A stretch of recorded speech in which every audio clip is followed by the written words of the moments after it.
இன்றைக்கி நம்ம பச்சை பயிறு எப்படி பண்ணலாங்கிறத பார்க்கலாம் வாங்க. ஃபர்ஸ்ட் வந்து ப்ரெஷர் குக்கரில் 1 டம்ளர் அளவுக்கு வந்து பச்சை பயிறு எடுத்து நல்லா வந்து ரோஸ்ட் பண்ணி எடுத்துக்கலாம்.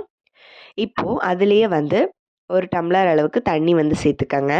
சேர்த்துட்டு 4-5 பல் பூண்டு, 1 தக்காளி, 2 பச்சை மிளகாய், கொஞ்சம் வந்து மஞ்சத்தூள், கொஞ்சம் விளக்கெண்ணெய் சேர்த்துட்டு 3 விசில் விட்டு எடுத்துக்கலாம்.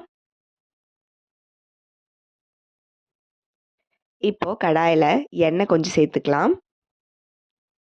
சேர்த்துட்டு கடுகு, கொத்தமல்லி சீட்ஸ் வந்து சேர்த்துக்கலாம்.